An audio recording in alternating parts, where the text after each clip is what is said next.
Good evening, everyone. It's Tanja from Tanja Kraus Horsemanship here, and I am back with Monday Night Live. I'm really excited.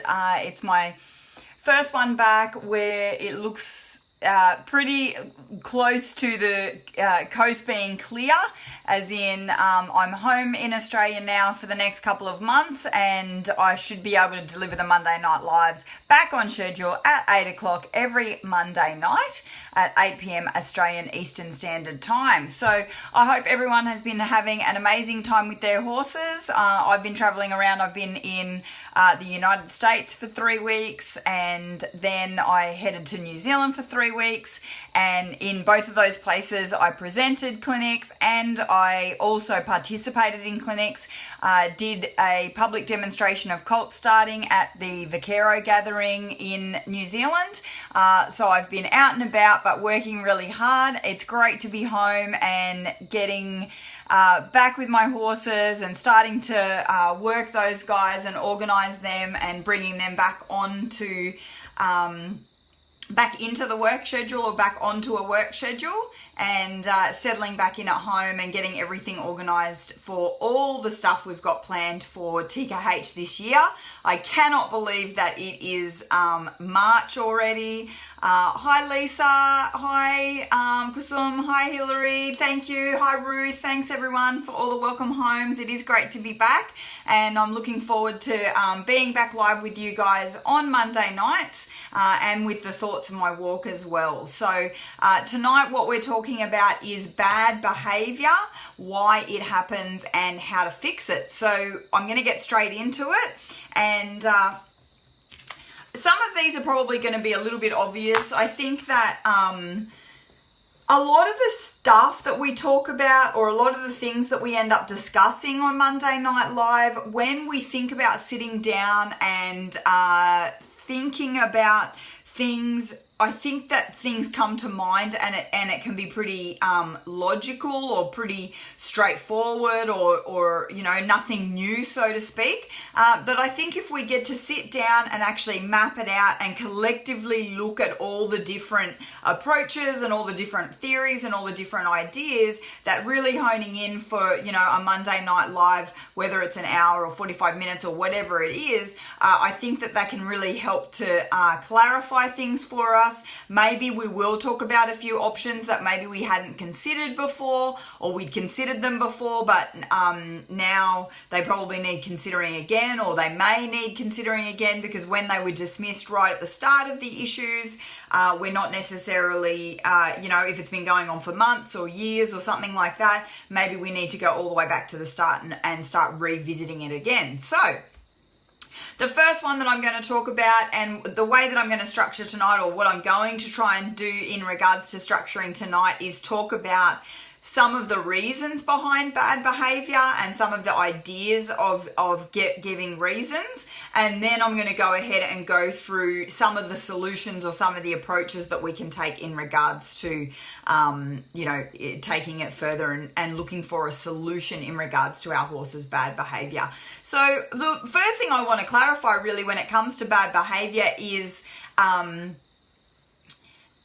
that it is relative, and bad behavior is often for us, it is bad behavior to us, but often for our horses it's not necessarily bad behavior.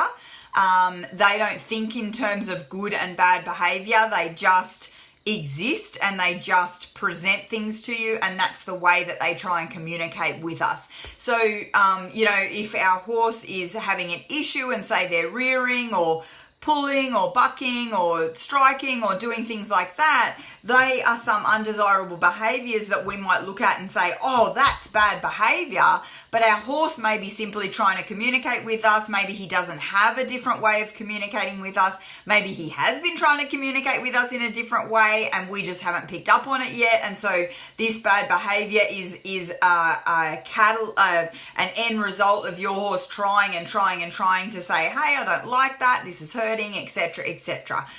So I think understanding that bad behavior is relative and putting it in a place where we understand, hang on a minute, my horse might simply be trying to communicate with me, and taking it out of that bad behavior box and just putting it into a, oh, that's just what happened box. I think that can help us deal with it a lot quicker from our own perspective. I think if we talk about bad behavior or we categorize something as bad behavior, we tend to have a personal affront with that.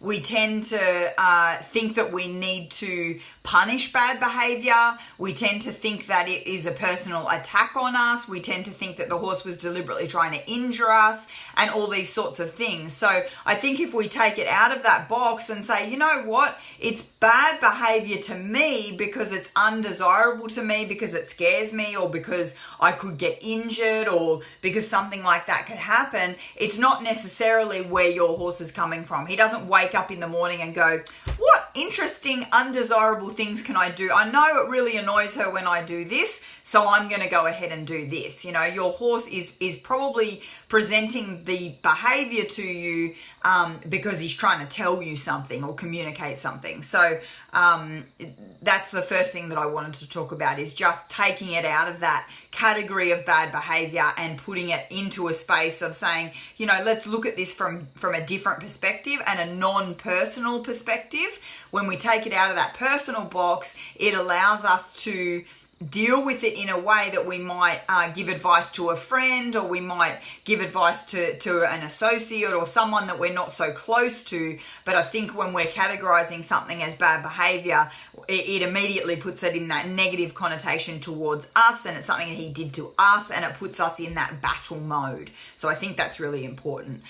So the first point that I want to talk about in regards to some of the reasons behind your horse's bad behavior is pain. And I know that if some of you are experiencing bad behavior at the moment, there's probably a great amount of you that are going, oh God, as if I haven't considered pain before. You know, why are we talking about pain? It's one of the first things that a lot of us do go to. When our horse is having undesirable behavior, we go, oh, what's wrong with him? Maybe he's in pain. And I think that it's important to understand that pain can develop over a period of time, so it can build and it can get worse. I just had a tooth pulled in the last few days, and I didn't realize that I was in pain from a sore tooth until it got to excruciating level, and then I had to deal with it. So it was something that I kind of could deal with. It was in the back of my mind because I'm so busy. It wasn't something I was thinking about, and then all of a sudden, you know, it laid me out, and I went, oh, okay, I really need to deal with this. And it wasn't something that had been in the forefront of my mind. So if your horse has got maybe an abscess developing or a sore tooth developing, it may be something that he's been able to deal with for the last month or 2 months or however long it's been festering for, and then all of a sudden he'll turn a corner and say, you know what, I can't tolerate it anymore. This is something that needs to be addressed, and I just can't cope with it. Hey mummy. So I think that when we look at pain in regards to our horse, we have to consider, perhaps muscular pain, or we have to consider pain on a holistic level. So we have to consider our horse's teeth. We have to consider our horse's feet. We have to consider muscular pain. We have to consider skeletal issues. We have to consider if there's abscesses, or if there's teeth abscesses or feet abscesses, or we have to figure out whether, a stone bruise is turning into something more significant, or something else is, if we're trying something new with our horse, maybe we're taking shoes off and going barefoot, or maybe we're going from barefoot to putting shoes on. Maybe there's all of these new things that we need to consider. Maybe there's discomfort there for the horse. Maybe there's something that is causing pain, and it has been uncomfortable for the horse, and it's got to the point where it's no longer something that the horse can tolerate. So I think pain is something that we need to consider a lot of the time without trying to make excuses for our horses. I think that if we learn to read our horse's body language, sometimes it's not as simple as, oh, my horse is lame. You know, maybe my horse has got sore feet all round, or maybe my arena surface has got suddenly hard, or maybe I've taken him on a trail ride without really taking into consideration that he might be stone bruised, and then that's kind of developed over a few days. Who knows what it is? But if your horse has sore feet or sore teeth or sore muscles, he's going to start to try and communicate that to you in multiple ways. So number one is pain. I think it's something that we may dismiss at times, and then it's something that we might go, oh, hang on a minute, 2 months later, we may have dismissed pain 2 months ago, and maybe it's something that needs to be revisited because it's something that has become significantly worse over the period of time when we've been trying to determine what it is that's wrong with our horse. The second one that I want to talk about is your horse's hormones. Mares especially, stallions especially, but yes, your geldings can be affected depending on the season, depending on the weather, depending on the time of year. Then your horses can definitely be affected by hormonal changes, and this is going to affect their behavior, especially if they are perhaps a younger horse, or a horse that's just coming into their own. So younger fillies don't tend to give you a lot of bother when it comes to their behavior, but then as they start getting hormonal, as they start getting to the age of wanting to procreate, and nature's telling me I need to have babies, then every time they come into season, it's potentially going to be more significant and more significant and more significant, and it's something that we haven't taken into consideration. So definitely hormones in regards to your stallions and mares. But I've seen many geldings. My gelding Cooper and Phil's gelding George are both quite what you'd call bully horses or study type horses, and they do tend to behave like stallions, even though they're not stallions. So even your gelding can be affected by hormonal things and things like that. So a few people are starting to comment. Someone's saying ulcers, buck. Absolutely. Ulcers are something that we don't take into consideration, I don't think, enough, especially because the research out there tells us that the majority of horses, the last lot of research that I looked at, which was probably about 5 years ago, was indicating that 75-78% of all horses, including foals, including horses out on grass, including your normal brood mares out in the paddock, 76-78% of horses had been affected by ulcers at some point in their lives, and I believe that number has probably grown in the last 5 years as opposed to reduced in the last 5 years. So if anyone has any up-to-date information or up-to-date research on ulcers, feel free to send it through to me. I'm always interested in that kind of stuff. Abby's saying, I wonder about how a headache would be expressed in a horse. Absolutely. We wake up and we have headaches and things like that. Dehydration can be something with horses with a change of the weather. I know when I'm dehydrated, I get a bit of a headache, and I get, I can get a little bit faint, I can get a little bit dizzy, I can get kind of overheated and things like that.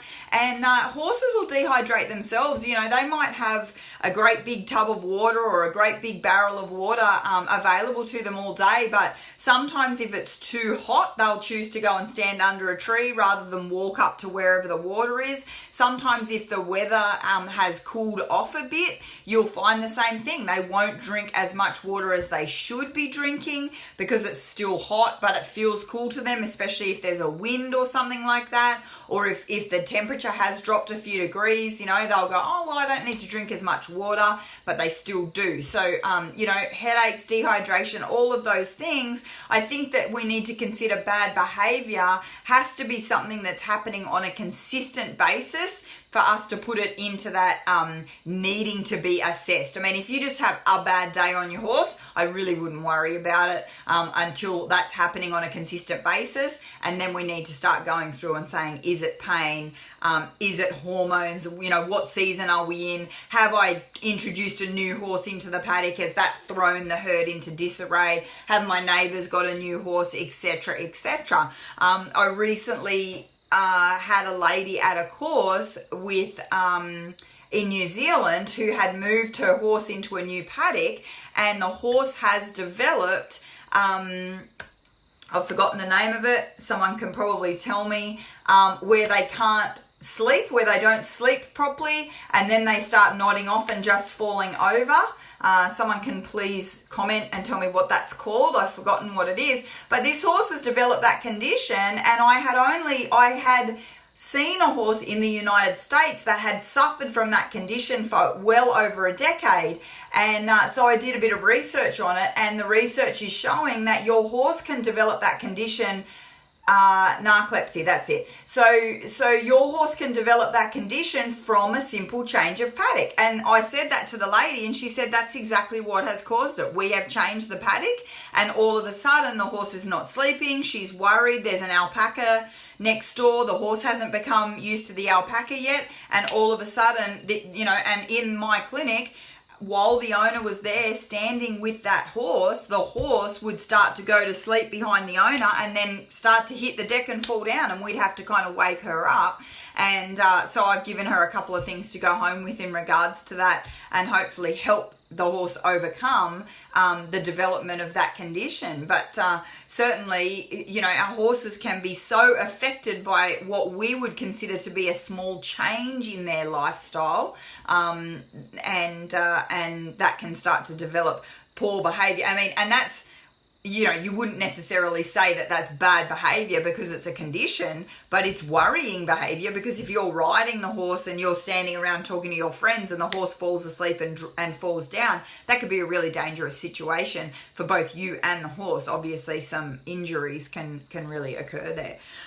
So we've eliminated pain, hopefully. We've eliminated hormones, or we've taken into consideration hormones. And don't get me wrong, neither pain nor hormones are reasons for your horse to have terrible, biting you, or, I'm not saying, the horse is in season, so I'm just going to ignore the fact that she's biting me or bucking or doing whatever.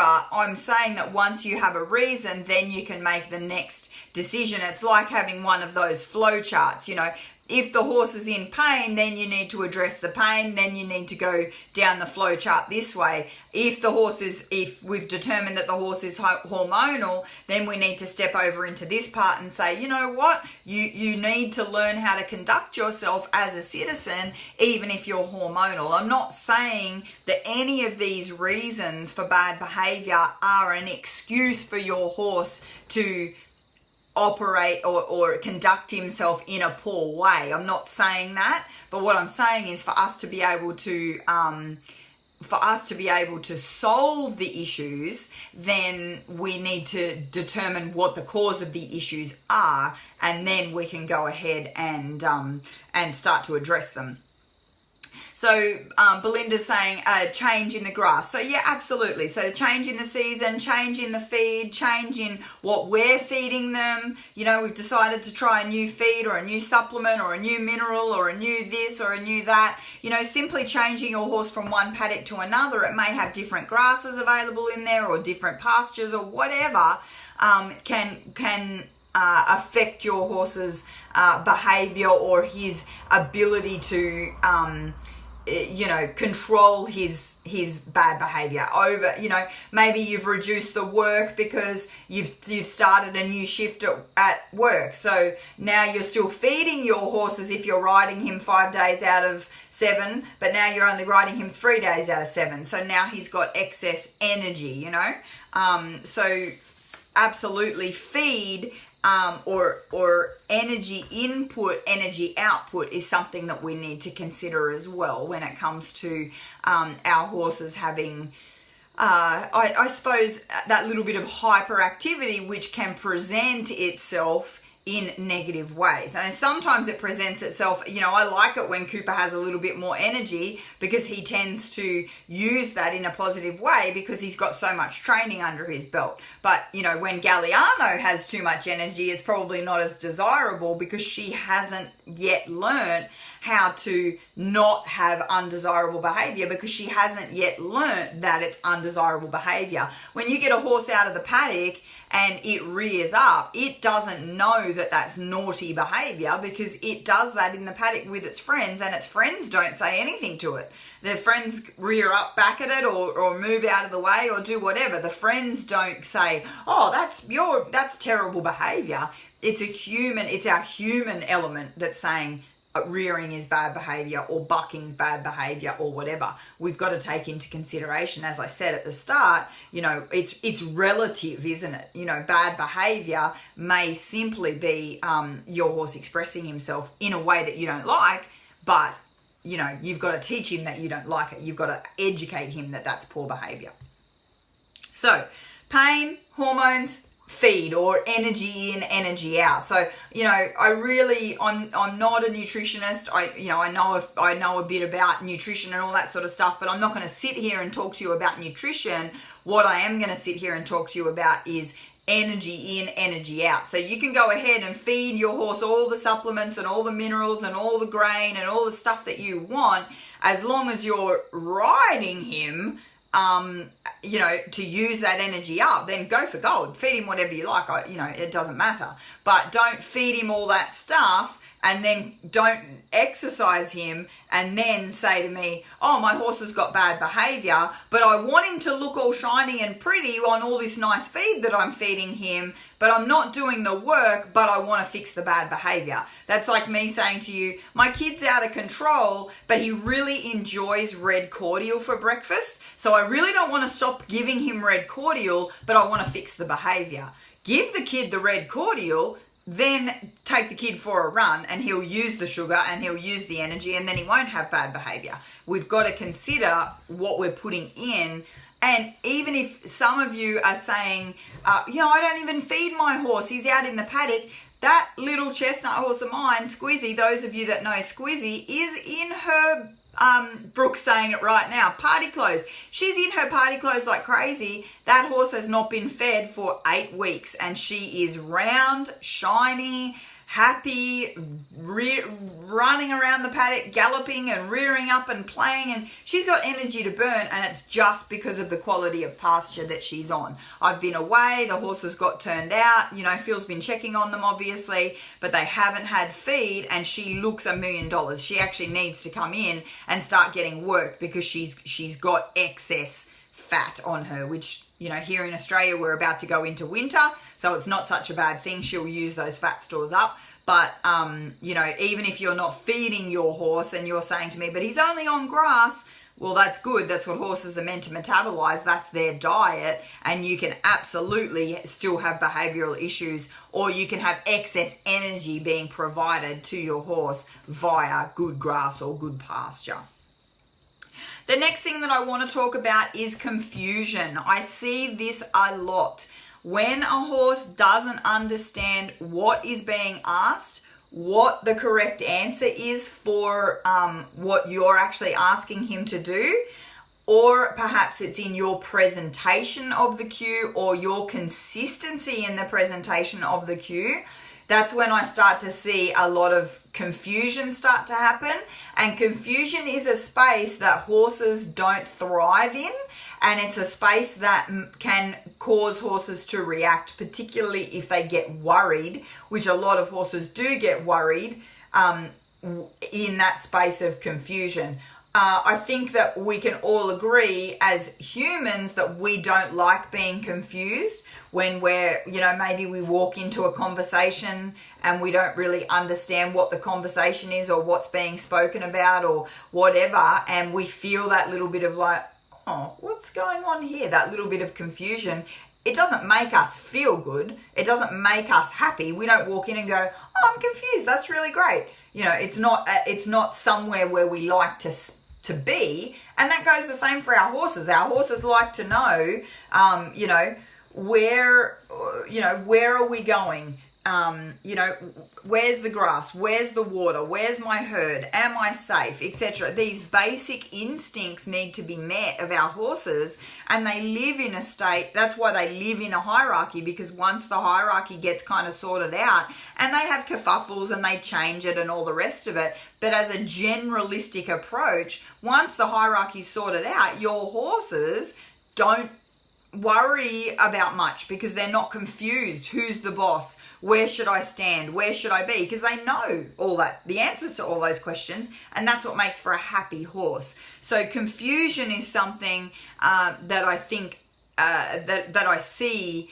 a lot of, and it's something that I think causes a lot of our issues, and I think it's something that is misinterpreted greatly. I see a lot of people trying to communicate with their horses don't understand it, and when your horse is under pressure, so you probably noticed that the advertisement for this particular Monday Night Live is actually a photo of me, and I'm asking a horse to lunge. So I'm asking it to go to the left. I think it's the left. I've got the stick and string up. The horse is rearing out and it's actually striking out. So the words might be over that, but you can see if you have a look at the picture that front leg is coming out and the horse is actually striking out towards me. So, but you'll see in my body language, I'm quite soft in my body.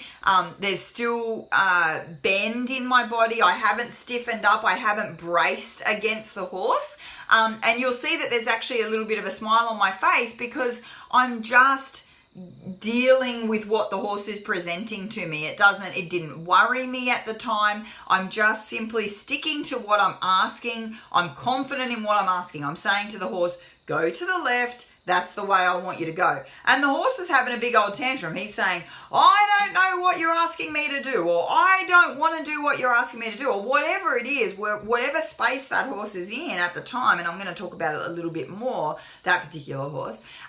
Even if it's confusion or lack of respect or whatever, as long as I remain consistent in what I'm asking, everything's going to work itself out. So confusion is number 4. Make sure that your horse isn't giving you bad behavior because they're confused about, what the expectations are or what it is that you're actually asking them to do. The next one, and that brings me to the horse's lack of ability to perform the task. So number 5 is your horse actually having a lack of physical ability to perform what it is that you're asking him to do. And it could be a lack of understanding. So the horse may not know how to do the task in the way that you're asking him. So back to confusion, but I'm talking about a lack of skill there, as in a lack of knowledge. He may not just be confused about the way that you're asking him. You may be asking him something that he's never been asked before. And so he's going, what? I really don't get it. So it's a lack of knowledge. And then you've got a lack of physical ability. So I see a lot of people, maybe arguing with their horses about a canter part or going sideways or doing whatever. Your horse in that moment may have a lack of physical ability to perform the task that you're asking him to do. So I think we need to revisit we always need to keep in mind, what level am I asking my horse to perform at, and have I made sure that he's got a physical ability to do that? And that could be something as simple as, I've just come back from being away for 6 weeks. So when I asked Cooper to canter today, I didn't expect I did ask him from a walk. He's very proficient in walk to canter transitions. But when it actually was quite a nice transition. But if it hadn't have been a nice transition, I wouldn't have worried too much about it because I know that his physical ability is far reduced, comparatively to the horse that I left 6 weeks ago that was in full work to the horse that's been running around the paddock for 6 weeks. So I accepted a canter transition that for his level of knowledge, I mean, I know he knows what to do, but for his physical capabilities, I was quite pleased with it. And I actually ended my session after just that one little canter depart and a little canter up the side of the arena. And I said, okay, Cooper, you know, that's enough for me, because he has only had 4 rides or something since I've come back. So, you know, consider your horse's ability within the movement. Consider your horse's physical ability. Has he performed the task before? Is he physically fit? Are you asking at the wrong time of the session? Which brings me to number 6, which is fatigue. You know, are you asking your horse to perform a maneuver at the end of your session when you've been riding for an hour, or maybe you've been asking him, maybe you've been riding for 5 hours, I don't know, maybe you've only been riding for 20 minutes, but it's been high intensity stuff. Is your horse fatigued? Have you used his muscles to a point where he's going, you know what, I don't have any more in me? Is he sweating? Is it hot outside? Have the conditions changed, either environmentally, or simply, you know, is he fatigued mentally? Have you been throwing all this new stuff at him? I don't know what the circumstances are, but mental, that's a combination of mental and physical. Mental or physical fatigue is something that you need to consider when it comes to bad behavior. So you'll probably notice that as we're talking about bad behavior, I'm talking about probably singular incidents. So you're asking your horse to canter and he bucks. You're asking your horse to lunge like I am with that horse and he rears up. You're asking your horse to do something else and he kicks out at you. You know, these are singular incidents. If you've got bad behavior on a consistent basis in everything that you ask your horse, from leading him out of the paddock to picking up his feet to mounting him to riding down the road, then I think you need to consider back to pain, or you need to consider that your horse has a level of disrespect for you, which we're going to address shortly. I'm getting there. So fatigue, that's something that you need to consider, mental or physical fatigue. What's Brooke saying? If that was a photo from the kids clinic, it was amazing to watch you work with that horse. It is a photo, that's the horse, yes. That was probably about 5 years ago or something now, but thank you for that. It was interesting to work with that horse, and it was a very pleasing result. The horse ended up being really nice by the end of the 2 days, but it was at the kids clinic. So Brooke, you're spot on there. You knew exactly where that photo was from. Okay, the next one that I want to talk about, number 7, is fear. And this can come in a couple of different ways when it comes to your horse. So general fear or lack of confidence, say you're asking your horse to cross a creek and he's carrying on and rearing up and doing everything he possibly can to avoid doing the creek crossing or doing a bridge crossing, or, you know, maybe he's running backwards when you're trying to pick up a garrocha pole or whatever that is. You know, someone's handed you a raincoat and he's carrying on. That's a fear response, or sometimes that can be a fear response. So was your horse simply scared and trying to get away from or prevent whatever was happening from happening? So fear is a big one. The other side of the fear coin is your horse scared of making a mistake? I meet a lot of these horses. I meet more of these horses than I would care to. I meet many of them all around the world where the methodology that has been used in regards to training them has put them in a situation or put them in a state of mind where they are actually afraid of making a mistake. So what they tend to do is freeze or not give you the answer or not perform the action that you're asking them to do because they're worried about getting it wrong and they're worried about what's going to happen when they get it wrong. So Hillary's saying Mickey, which I'm assuming that's the horse that fell over at the clinic. Hillary, can you just confirm that for me? I'll start telling you the story anyway because it's interesting, but I'm pretty sure that this is what she's saying, what she's talking about. So we had a horse. Hillary brought Mickey to one of my courses, and this was quite a few years ago. She's saying yes. So it was probably 3 years ago, maybe more, I'm not sure. And we were doing a particular exercise, and it was just a very simple 4/4 yield. So we were just, or a turn on the haunches. And it was to a cue or a physical touch. So I was just holding Hillary was asking the horse to step across with his front end and move away from her. Well, what happened was Hillary was unsuccessful in that, and she called me over and she said, "Can you help me?" And so I said, "Yeah, sure, no worries." And I just started to ask him, or, same side. I just started to asking, and he kind of just stood there and didn't do anything at all. So I just kept saying, bump, bump, bump. And the next thing you know, the entire horse fell onto the ground like a tree falling. It was like a complete tree falling down moment. He just went from standing up here with me touching him on the side of the face, and he just went boom. And so what had happened was he was that frightened, and his fear was demonstrated to me in freeze. Okay, he was not running backwards. He wasn't lifting his head up. He wasn't trying to stop me from asking him. He had pretty much just glazed over and just gone, I'm out. And he had shut down to such a point that he just fell down. Okay, so that was an extreme case. He is a standard bred, I'm going to say. Yes, he's a standard bred.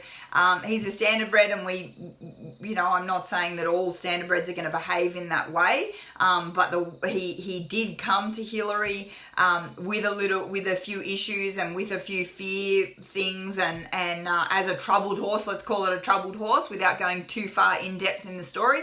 He came as a troubled horse. And that certainly was demonstrated at that clinic at that time. Now, 3 years later, Hillary's just saying, and I was just about to say, he's absolutely fantastic. We've gone through all that. We've shown that horse that he can come out of the other side of that freezing, and we've given him the space to think, and we've given him the space that he needed to come through the other side and go, you know what, I can try and think, I can try and solve these problems or these questions that these people are asking me. And now he's a really wonderful, present, happy horse that you can kind of, throw something new at him, and he's kind of like happy to try and sit there and figure it out. He doesn't just freeze and say, oh my God, I'm worried about the punishment that's going to occur because if I don't give you the right answer. So they'd rather not give you an answer than give you the wrong answer because they're worried about giving you the wrong answer. Number 8 is your gear check. So it kind of comes under the pain category as a basic approach to gear. We definitely need to consider whether any of our equipment is rubbing or pinching or putting pressure on or whatever. And this can come from any equipment that you put on your horse. So your saddle, your girth, your halter, your reins, your bridle, your hackamore, your whatever it is. You've got to take into consideration your gear. It could be causing pain. It could be causing discomfort, so the horse may just not be comfortable in it. Those of you who ride in some kind of bit, whether it's a snaffle or a shank or a spade or whatever it is, open your horse's mouth on a regular basis and check where that equipment is sitting. I meet a lot of horses whose bridles are wrapping on their teeth and they need to be taken up or drop down to adjust the height of the bit in the horse's mouth. And it's got nothing to do with the amount of wrinkles on the side of the horse's mouth. I've got one horse here, Cooper. He's got a super, super fleshy mouth. He's got really long kind of fleshy area here. So you can go, when I put a bridle in his mouth and I take it on wrinkles, that bit will sit right down on his teeth. And I've actually got to put a couple of wrinkles in his lip to make sure that the bit is sitting off his teeth. So open your horse's mouth and have a look at what's going on the inside. Don't just take it from what's going on the outside. And then the third thing about gear is maybe it's just not the right gear. You know, it may not be painful. It may not be uncomfortable. It may just not be the best gear for your horse. You know, I see a lot of people that you know, get very blinkered in regards to gear. And I have the opportunity to talk to a lot of people and they get blinkered in regards to gear, and they'll kind of subscribe to, you know, I'm going to ride bitless, or I'm going to ride with a snaffle bit, or I'm going to ride with a shank, or I'm going to ride with a curb, or I'm going to ride with this bit, and they get lineal about it. And what happens in that regard is that they try and apply that ideology to every single horse that they come across. And maybe those horses just aren't going to be ridden as well in that line that you've chosen. You need to find what is complementary to the horse and what's comfortable to the horse and what the horse responds to, not necessarily what is your ideology in regards to riding. You know, I see that in regards to the whole, you know, barefoot versus shoes, but versus plastic shoes versus whatever. I see people make decisions based on their ideology, and maybe they're not the best decisions for the horse. Maybe you need to take into consideration what the best choice for the horse is, for the paddock is, for the work that you're doing, for the riding that you're doing, for the amount of riding that you're doing, etc., etc., etc. You need to find what suits your horse the best. It's kind of like when it comes to gear and equipment, I think it comes down to it's kind of like people saying, oh, you know, I wear jeans and that's all I wear, and someone else going, well, I don't like to wear jeans because I find them uncomfortable, and they might not be uncomfortable, they just don't like wearing jeans, so maybe they want to wear a skirt. So just like people are different, and some people, funnily enough, I had the conversation the other day about sleeves with someone, I can't remember who it was, but they were saying, how do you wear long sleeves? And I remember way back when I was a teenager, I was riding along and I was riding in my t-shirt, and a gentleman rode up beside me, and we were out on a big trail of some description, maybe an endurance ride or something, and he said, oh, you know, you really should have a long sleeve shirt on because it's going to protect you from the sun. And I said, oh, they're too hot and they annoy me so much and this and that. And then as I started teaching professionally and you know, wearing a long sleeve shirt, now they're absolutely so comfortable, and I find them way cooler, as in temperature, not cooler. I find them cooler temperature-wise to wear a long sleeve shirt, and now I subscribe to that. It does keep the sun off me. It does actually keep me cooler to wear a long sleeve shirt. So just like people have preferences in regards to clothing, your horse is going to have preferences in regards to his clothing, which are his feet, which is, you know, whatever you decide in regards to his feet, whatever you decide in regards to the saddle, whatever you decide in regards to the equipment. I see people making decisions in regards to ideology instead of trying lots of different things and seeing what suits the horse best. Obviously, there's certain things that maybe, I'm not saying that you need to turn your ideology upside down, but what I am saying is that sometimes your ideology might make you choose something that isn't necessarily complementary to your horse. So Kylie's saying, listen to your horse. Went through 4 or 5 saddles before I found one that works. Absolutely. And this is what I meet a lot of people that are, you know, either in the Western saddle category or they're in the dressage saddle category, and they wouldn't consider changing sides. And I think what we need to do is listen to the horse and let the horse tell us via his performance and via our assessment of sweat marks and things like that, what the best equipment is for the job. I mean, I know that obviously disciplines have gear specifications at times, and they are generally unavoidable. So I think that we need to obviously take that into consideration if we're talking about going into a certain discipline, but maybe your training gear could be gear that is a lot more complementary to the horse, or that the horse responds well in, and then you may have to, change it for competition, which I don't recommend and I don't like doing, but I'm just trying to find a way around those specifics. Maybe you can find something that meets the competition specification and find a style of that works for you and your horse. The next one it leads me to is a lack of respect, lack of trust, and lack of confidence. So the photo that I used for this Monday Night Live to let you all know that it was coming up is that horse that's rearing up at me, and as you can see, the horse is actually striking out at me at the top of that rear, and that was a horse that lacked respect. It was a horse that had been allowed to get away with a lot of stuff, and when I say get away with, I don't like using that language, but he was with a younger girl who was just kind of starting on her horse journey, and he was quite a big personalitied younger horse, and they ended up getting along fine together and had many happy years together. But at that moment in time, at that weekend, it had gotten to a point where they weren't a very complementary combination with each other,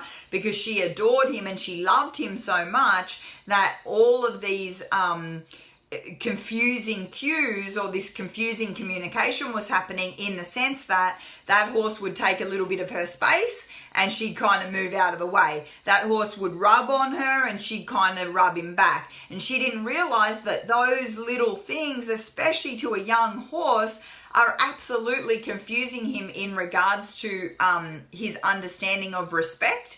And so then when we said, we want you to go left and we want you to go left now, he went, no one tells me what to do.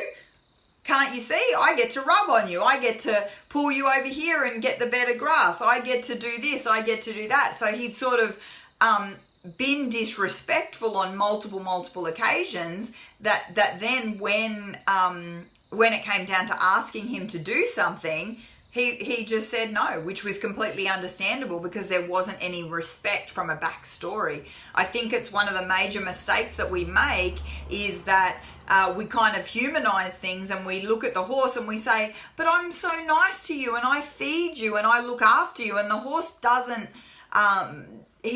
make decisions based on that. He makes decisions based on, did you move my feet? Do you protect your space? Do I rub on you or do you rub on me? Who moves whose feet? Do I take food off you or do you take food off me? All of these things add up to make the horse make decisions as to where you sit in the hierarchy.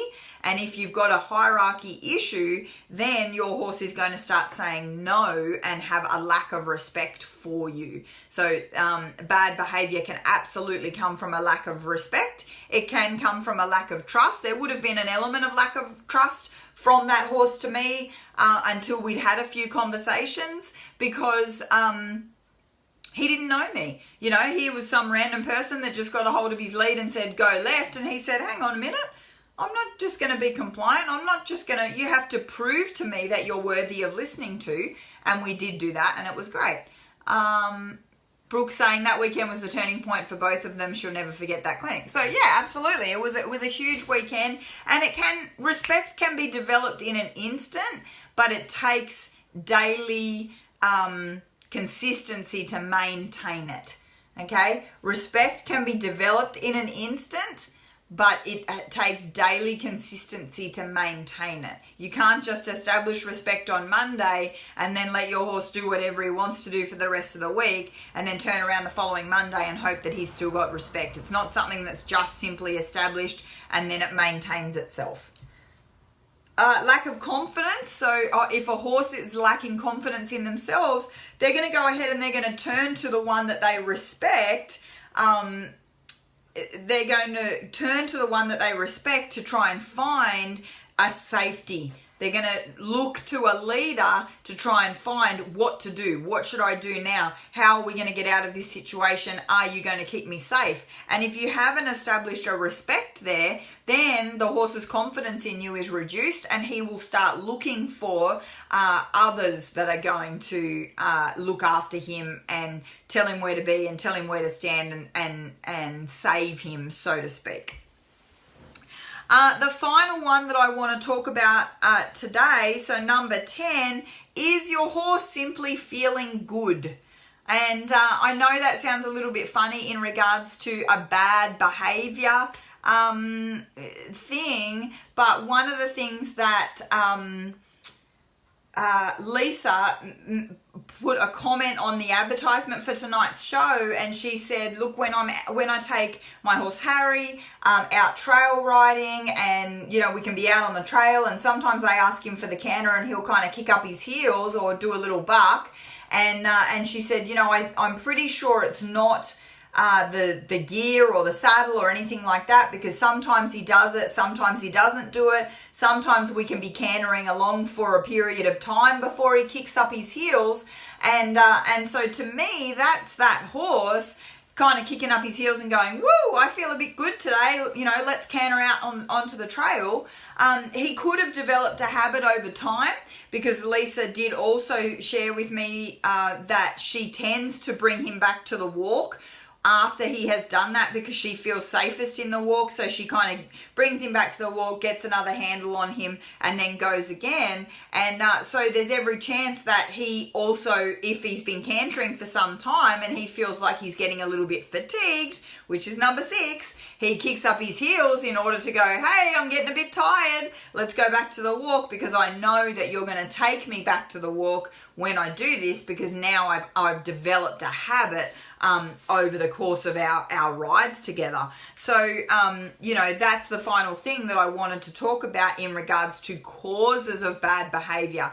Is your horse simply feeling good? You know, I've sent my horse out onto the lunge several times in clinics, and some of you have probably seen it, where, you know, they've kind of kicked out as they left, or you know, not near me, but they've kicked out as they left, or they go ahead and take out a jump as they leave, or maybe they go at the canter instead of going at the trot, what I'm asking them to do. And that's just, again, a bit of excess energy. So energy input, energy output. They've generally been locked up because we're at a clinic, so they've been locked up for the day. Any of those kind of things, you know, there still has to be a boundary there. I'm not going to allow my horse to kick up at me in close proximity, because that comes back under the respect category. So we need to be careful when we're training our horses that we don't go, oh, well, you're just feeling good, so I'm going to let you do that. Again, these reasons that I'm giving you I'm not giving you excuses for your horse. I don't want you to go out in the paddock and go, oh, Tanja said you're just feeling good, so I'm just going to let you do that. You still will need to address the situation if it's a situation that makes you feel uncomfortable. So now what we're going to do is I'm going to go back through the list, and I'm going to give you some problem solving and some ways to address the different individual causes of bad behavior. So Edwina's saying, my trouble is, it's just rolled off the top of the screen. Lack of respect, lack of confidence, or discomfort. Asking for energy, ears go back every time. So,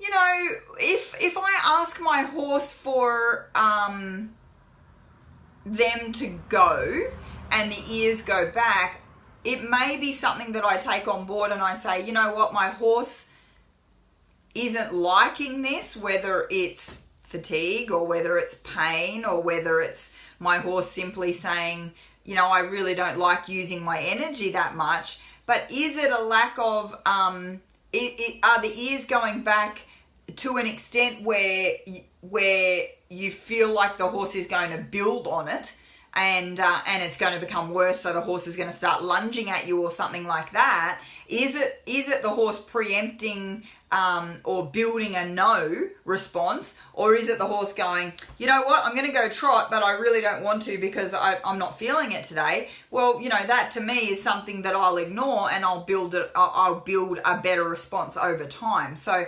absolutely, it's something that we need to take into consideration, I guess, and determining that is going to be, it's going to take a lot of different observations, and maybe watching the horse in the paddock, and watching the horse when someone else maybe does something with it, or watching the horse when the herd starts running around and things like that. Maybe it comes back to gear. You know, maybe when we ask our horse to go for a trot or go for a canter, maybe the saddle moves in a different way that we don't like. You know, you have to eliminate the gear issue. Lisa said, you know, it's not consistent in the transition, and it's not consistent in the you know, time period of you know, Harry's been loping for X amount and now he's going to throw in a buck. So she has determined over her experiences that that it's a random thing.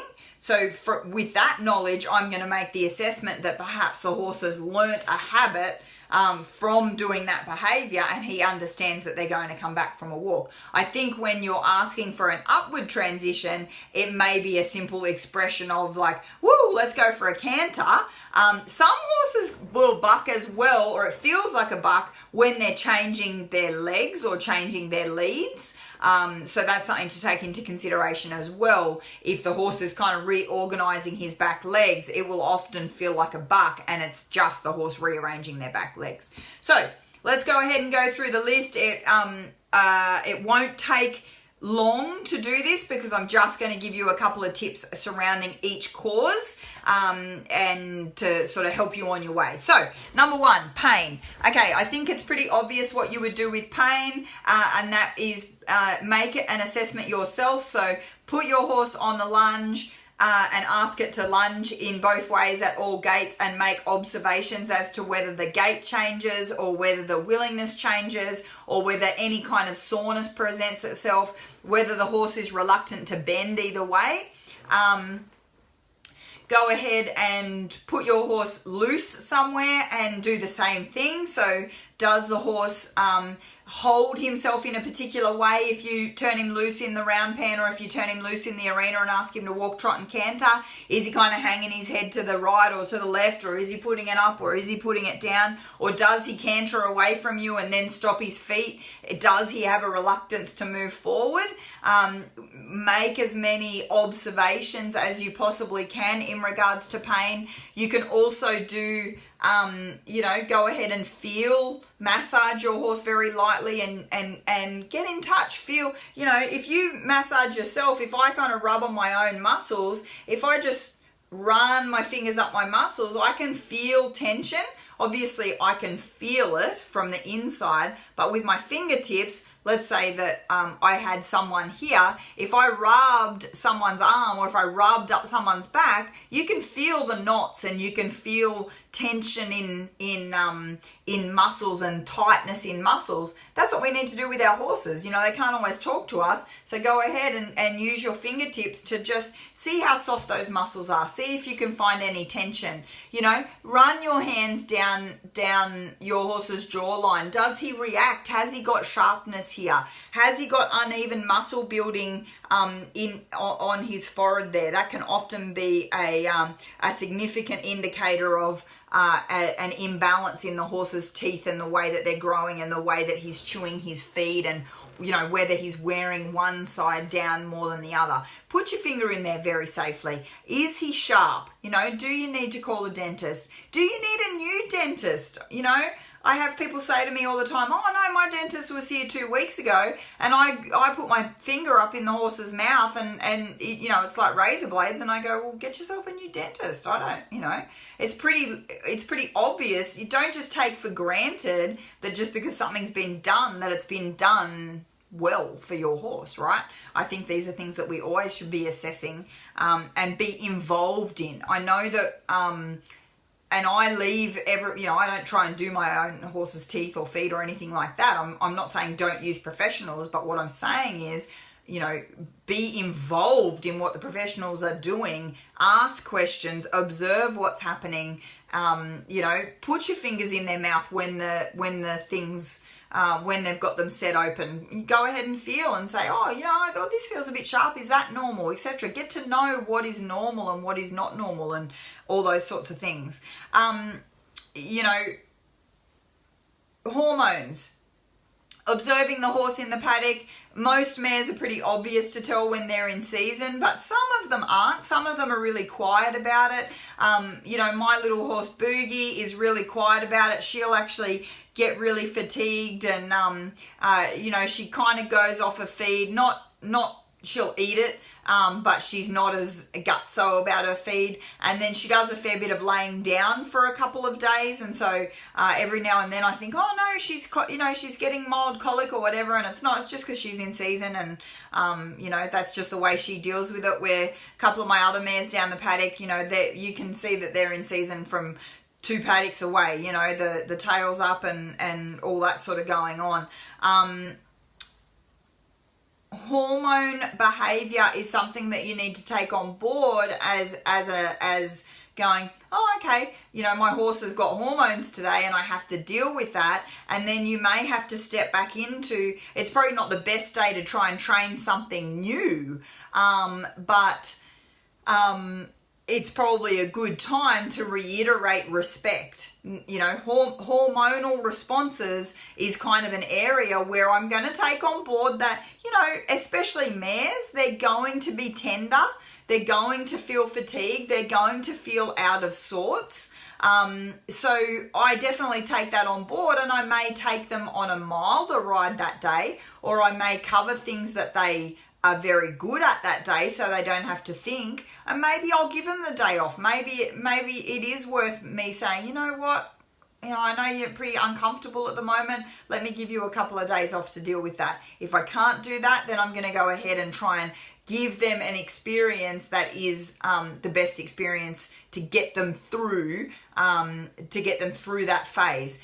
I will not accept terrible behavior. It's not an excuse for my mare to, try and kick me or bite me or anything like that. And I will address that behavior.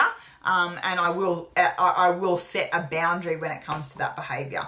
Feed. We spoke about that. It's energy in versus energy out. Your feed should fluctuate up and down in its size, in its nutritional value, depending on the demands that you are putting on the horse physically, whether riding or doing ground stuff, whatever it is, the amount of feed should change, or the energy input should change relative to the amount of energy output that's happening. Confusion.